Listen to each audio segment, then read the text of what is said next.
যুক্তরাষ্ট্র জুড়েই যেন চলছে মহাযুদ্ধের প্রস্তুতি। পরমাণু চুক্তি নিয়ে মুখোমুখি দাঁড়িয়েছেন আয়াতুল্লাহ খামেনি ও ট্রাম্প।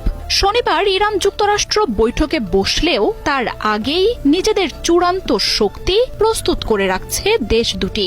আর ইরান যুক্তরাষ্ট্রের সম্ভাব্য সংঘাতে ইসরায়েলি যে আয়াতুল্লাহ খামেনির নিশানায় থাকবে সেটা অনেকটাই স্পষ্ট।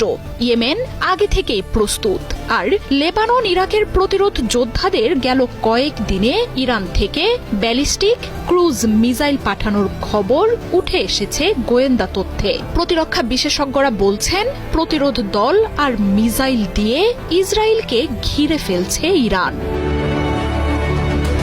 মধ্যপ্রাচ্যে ইসরায়েলের সবচেয়ে বড় শত্রু ইরান।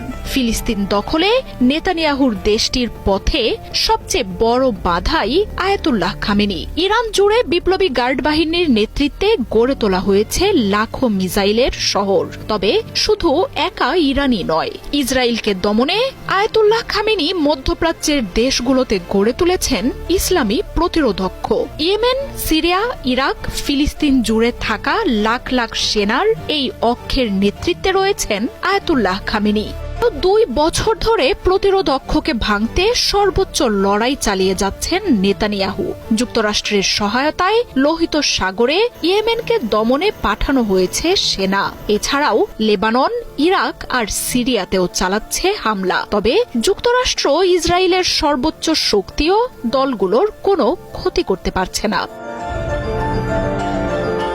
এর মধ্যেই ইসরায়েলি গণমাধ্যমগুলো প্রকাশ করছে একের পর এক বিস্ফোরক তথ্য।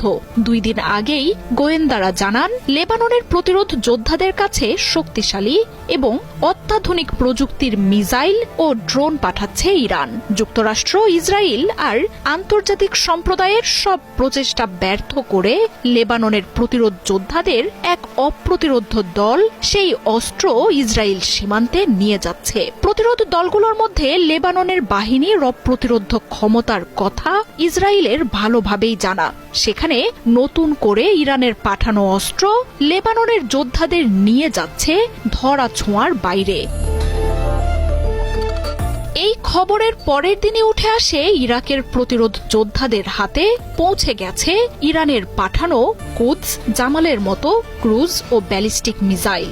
দূরপাল্লার এসব শক্তিশালী মিসাইল ইসরায়েল ছাড়িয়ে ইউরোপ আমেরিকার ঘাঁটিতেও আক্রমণ করতে সক্ষম।